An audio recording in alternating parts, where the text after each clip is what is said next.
Welcome back, MTG Joe here. Today we're going to do a metagame analysis for the standard best of three traditional standard format. This is the first data dump that we're going to be getting for best of three standard. And normally what we do is we look at Untapped GG and we look at the win rate matrix and see like what's performing well in terms of win rates.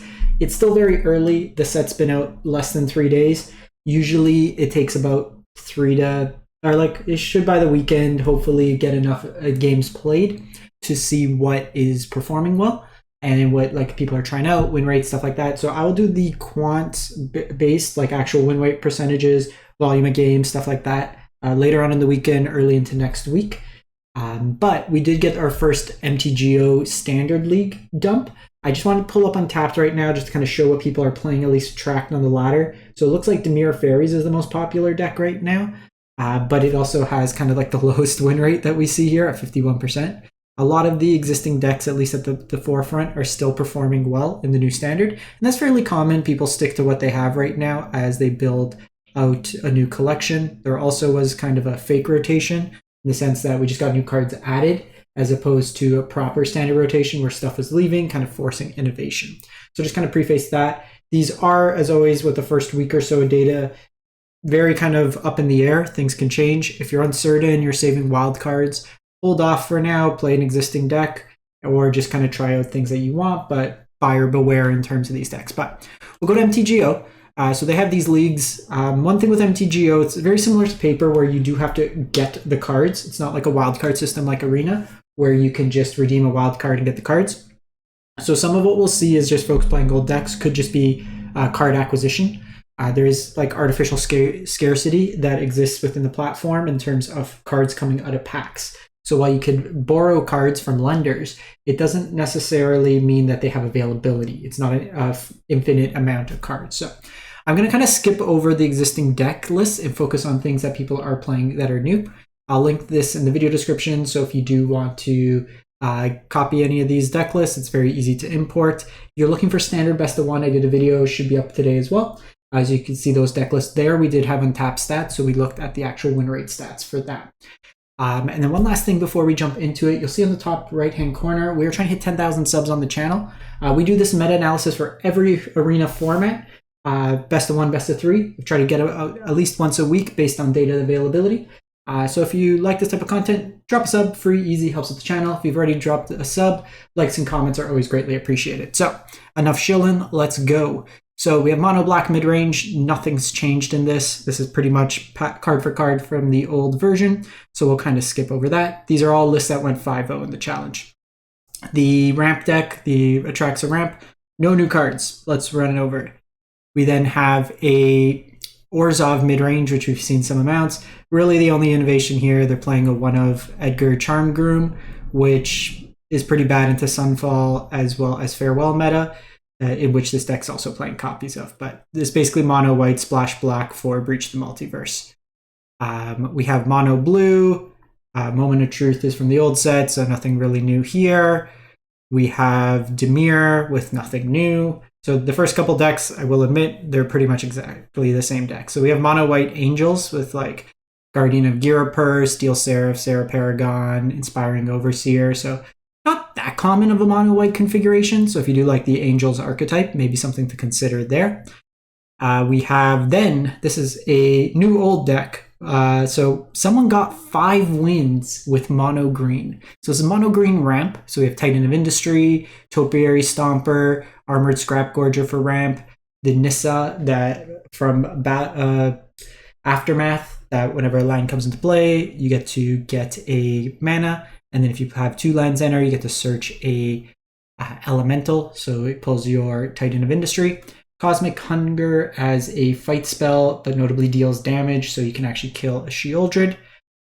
4 of Nissa. So it's basically ramp up. You have the Awakened Woods Nissa combo where your creatures also count as lands. Then you have Invasion of Ixalan to help you find permanents. So kind of card advantage. And then you have the Invasion of Zendikar. Sideboard, you got like Artifact and Enchantment hate. You have Protection, Graveyard hate, like just early aggression, 4/5 against say mono red or mono white. And then for the blue and black decks, you have the Sandstalker Moloch that can flash in. We then go to a kind of Esper mid-range deck. So not really Legends, but has some elements of the Legends deck. But you're playing like Fairy Mastermind in here, Obscura Interceptor, so kind of a flash mid-rangey style strategy. Some removal, counterspells, Kaidos mixed in. Otherwise, no new cards in here. Stock mono red, no changes. The card that's been really good in mono red has been Godric, at least in best of one. Really easy to kind of trigger the celebration, and it's a pretty hard beater in terms of just putting pressure on your opponent. We then have another ramp deck. So like I said, unfortunately the first few are going to be old cards.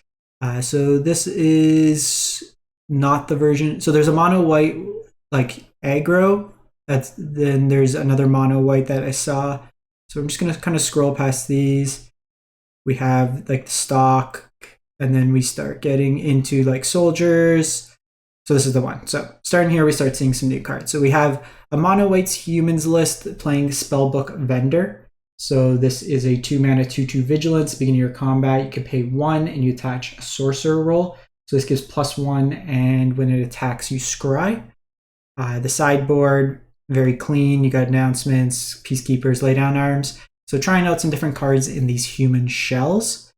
We then have just more mono blue. We have a Golgari mid-range deck, and this is featuring a bunch of new cards. So we have Lord Skitter Sewer Rat. So I'm calling this Goblin Rattermaster. Makes a token every turn, and then whenever a rat enters battlefield, you can exile stuff from your opponent's graveyard. So incidental graveyard hate. Decent body on its own, notably the tokens can't block. You have the Mosswood Dread Knight, which is just a recursive creature that could keep coming back. Decent stats on its own, being a 2-mana 3/2, provides you some card draw, and then can be cast from the graveyard through its adventure if it died.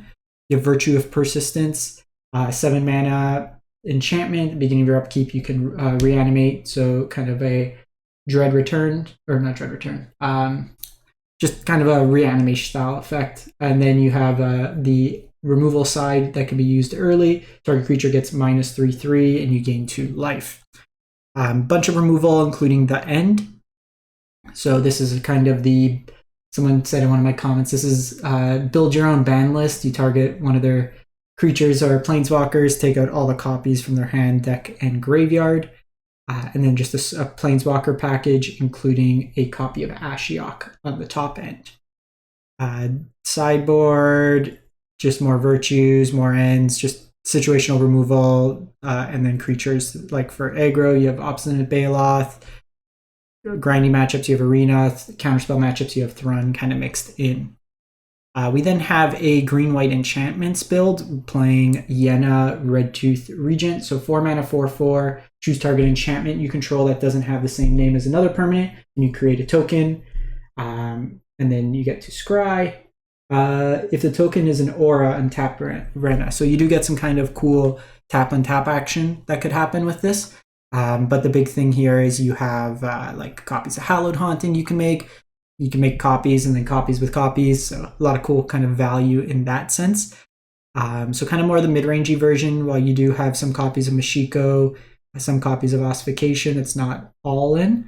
Notably, Ossification is an aura, so you can tap and tap with Yenna there as well for value.